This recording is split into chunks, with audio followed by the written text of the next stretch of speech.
આથાણાનો મસાલો બનાવું છું. જો વરિયાળી છે, રાઈના કુરિયા, ધાણાના કુરિયા, મેથીના કુરિયા. હવે આપણે આમાં તો તેલ મુકાઈ ગયું છે વઘારનું.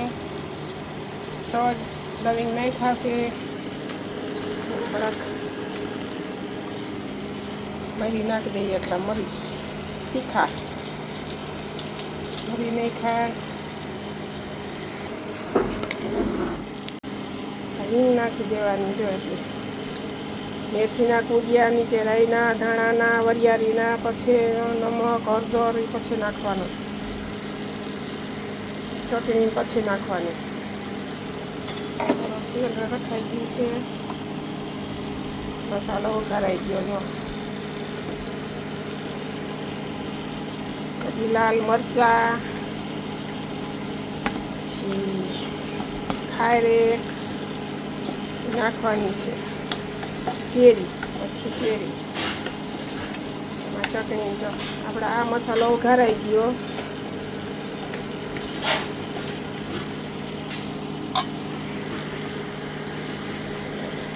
સુગંધ કઈ અસલ આવી ગઈ, સરસ સુગંધ આવી ગઈ.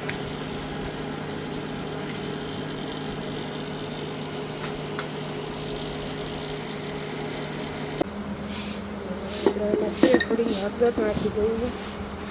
હળદર ઓછી નાખવાની,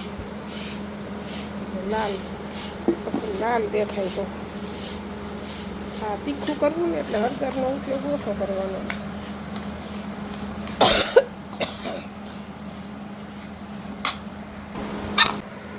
તીખા આથણા કરવા એટલે એટલી ચટણી નાખી દેવાની. 100 ગ્રામ જેટલી છે, હજી થોડીક નાખવી પડશે. નવા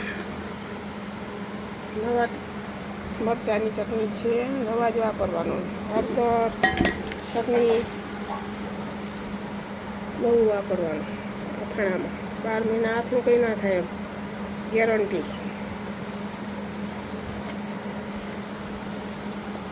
મિક્સ કરી દેવાનું. જો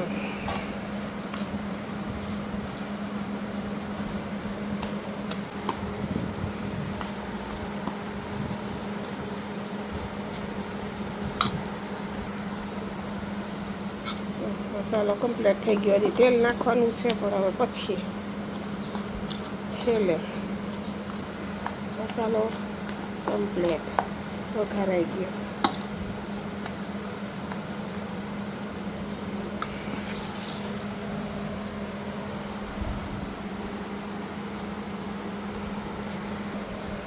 આ ગોળ છે, ગોળ આપણે આમાં નાખી દેવાનો.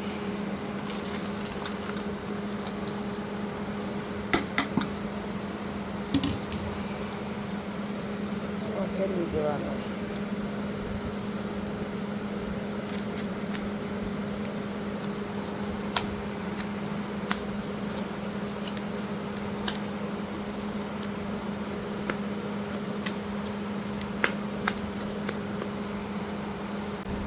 કેરી છે, કેરી આમાં નાખી દેવાની છે. નહીં હમાય તો ટોપિયામાં કાઢવું જોઈએ. હજી ગાજરને મરચાં પડશે.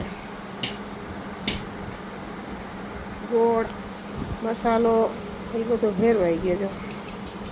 જો કેરી ભેરવી દઈએ, પછી ગાજર મરચાં આમાં હમા હે નહીં. હાલો બીજામાં કાઢવું જોઈએ, મોટા ઠામમાંથી.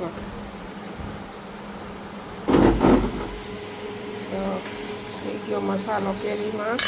હવે આના ગોળ ઓગળી જાય અને 2 3 4 દી 3 દી બહાર રાખશું ને પછી આપણે ભરી લેવું બરણીમાં. ગોળ ઓગળી જાય ને પછી હજી આમાં મરચાં ને મરચાં ગાજર નાખવાના બાકી છે. આ ગોળ કેરીના તીખા, મરચું, ખારેક, મસાલો ને કેરી. હજી થોડા ખોખરા નાખવાના છે. જરાક ખોખરા ભીના છે ગાજરના, સુકાઈ જાય એટલે નાખવાના આમાં.